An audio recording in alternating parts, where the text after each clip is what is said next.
자동차가 덥다고 윈도우 브러쉬도 올리고 양산까지 씌워주고 있네요.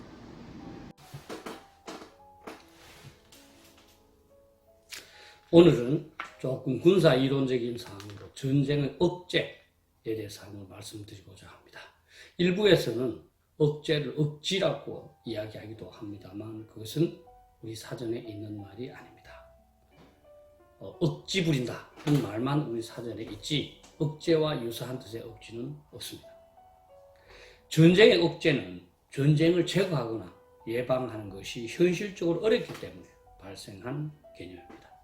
그래서 상대방으로 하여금 전쟁을 유발해도 성공할 수 없거나 얻을 수 있는 이익보다 더욱 큰 손해를 감수해야 할 것임을 깨닫게 해서 전쟁을 발발하지 못하도록 하는 노력입니다. 전쟁 억제에서 중요한 것은 전쟁 억제는 힘을 직접 사용하는 것이 아니라 힘의 사용을 위협한다는 것입니다.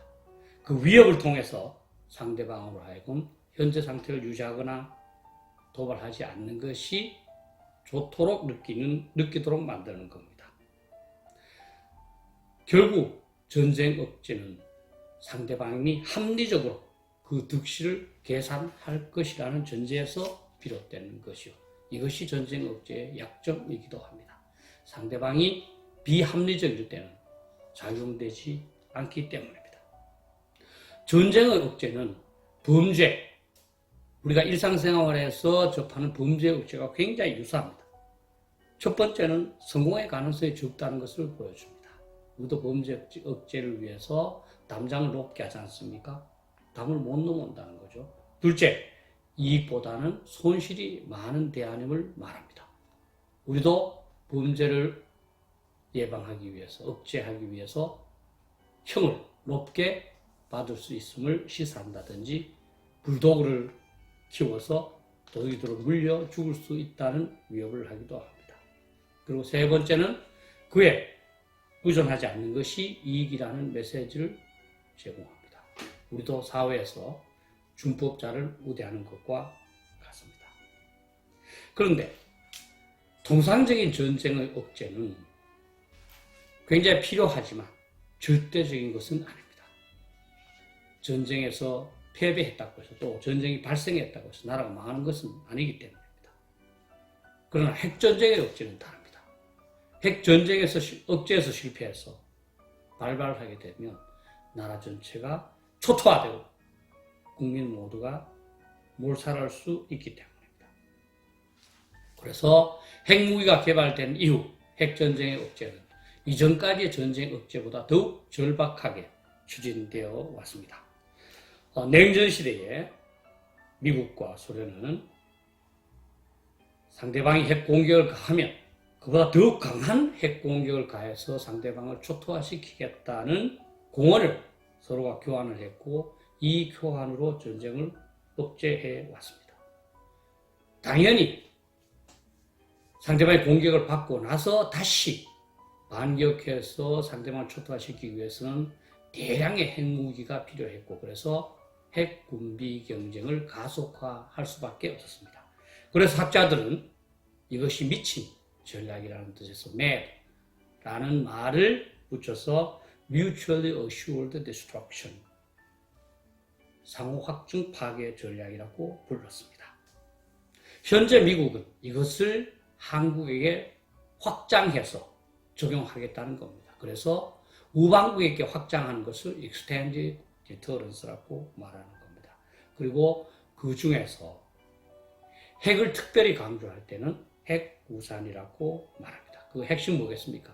북한이 만약에 한국에 대해서 핵무기로 공격을 한다면 미국이 보유하고 있는 가공한 핵무기로 북한을 초토화시키겠다고 위협하는 것이고 이로 인해서 북한이 핵무기 공격을 못할 것이라고 믿고 있는 겁니다. 그런데 핵 억제 개념에서 여러분들께서 한 가지 알아야 될 사항은 최소 억제라는 개념입니다. 통상적인 억제는 최대 억제라고 할 수 있는데요. 이 최소 억제, Minimal Deterrence는 조금 특이합니다. 상대방을 초토화시킬 능력까지는 안 되지만 상대방의 주요 도시, 몇 개를 초토화시킬 수 있다면 그것으로도 미국이나 소련과 같은, 미국이나 러시아와 같은 대규모 핵 보유국의 핵 공격을 억제할 수 있다는 겁니다. 왜냐하면 미국이나 러시아 입장에서 보면 상대방을 초토화시키는 것보다 자기 자신의 몇 개의 도시가 초토화되는 피해가 더욱 심각하게 느껴질 것이기 때문입니다. 그래서 이거는 영국과 프랑스가 채택하고 있습니다. 영국과 프랑스는 200발 정도 이상의 핵무기만 갖고 있고 모두 4척, 각각 4척의 잠수함에 탑재해서 5대양을 다니도록 하고 있습니다. 그래서 언제 어디서든지 본국이 핵 공격을 받으면 상대방의 이 주요 도시에 잠수함 발사 미사일로 공격하겠다는 겁니다. 이 개념을 우리가 알아야 되는 것은 현재 북한이 미국에 대해서 이 전략을 적용하려고 한다는 겁니다. 북한이 ICBM을 개발을 해서 미국의 몇 개의 도시에 핵 공격을 가할 수 있다면 미국은 북한에 대해서 핵으로 대응할 수 없다는 겁니다. 왜냐하면 북한을 초토화시키는 거다. 미국의 한두 개 도시가 초토화되는 것이 미국에게는 더욱 심각할 것이기 때문입니다.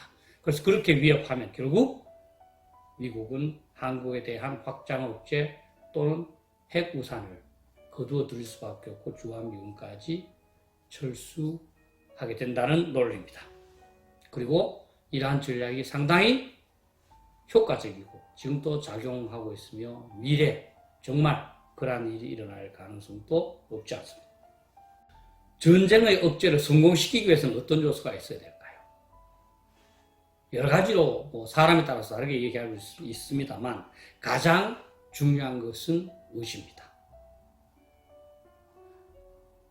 어떤 보복을 가하든지 간에 반드시 응징복구하겠다 하는 그런 의지가 있어야 되는 것이고 이를 입증하기 위해서는 과거의 사례가 있어야 된다든지 다양한 어떤 이 자료가 있어야 됩니다. 두 번째는 능력입니다. 충분한 능력을 구비해야 합니다. 능력 없이 허풍을 떨 수도 있습니다만 이거는 굉장히 취약합니다. 마지막으로 중요한 게 전달입니다. 그러한 단호한 의지, 엄청난 능력을 상대방한테 알도록 해야 된다는 겁니다. 필요시 상대방한테 나는 어떤 일이었더라도 굴복할 수 없고 만약에 공격을 하게 된다면 어떤 수단과 방법을 가리지 않고 충분한 보복을 할 것이다 하는 점을 상대방한테 전달할 때 상대방이 공격을 자제하게 된다는 것. 이것은 동물한테도 비교할 수 있습니다.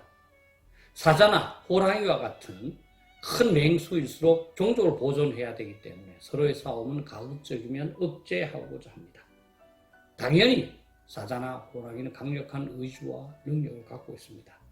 그때 이 사자와 호랑이가 서로 간의 싸움을 회피하기 위해서 하는 게 뭐냐 하면은 고함 소리를 쳐서 내가 너보다 세니 물러서는 게 좋을 거다 이렇게 한다든지 아니면 먼지를 일으켜서 먼지의 크기를 봐서 상대방이 굴복하게 한다든지 또는 가까이에서 눈빛을 교환함으로써 또 앞발을 서로 교환함으로써 상대방한테 내가 세다는 걸 알도록 해서 싸움을 그만두도록 한 것이요. 그래서 싸움 없이 우애를 결정하고 그래서 종족을 보존한다. 그럼 북한에 대해서 특히 핵무기를 갖고 있는 북한에 대해서 우리는 어떻게 해야 될까요? 첫 번째는 의지 아니겠습니까? 우리는 북한이 핵 공격을 가한다 하더라도 절대로 항복하지 않고 끝까지 저항하겠다는 의지를 가져야 되고 그것을 북한한테 보여야 합니다. 능력입니다. 당연히 강력한 국방태세를 가져야 될 것이고 특히 한미동맹을 통해서 미국의 핵무기가 우리의 핵무기처럼 반드시 사용될 것이라는 점을 북한한테 확신시켜야 됩니다. 상황이 더욱 악화된다면 당연히 우리도 핵무기를 개발하든지 아니면 미국의 핵무기를 한반도에 설치하는 그 위험도 감수해야 된다고 봅니다. 세 번째는 당연히 북한한테 이러한 의지와 능력을 전달하는 것인데요.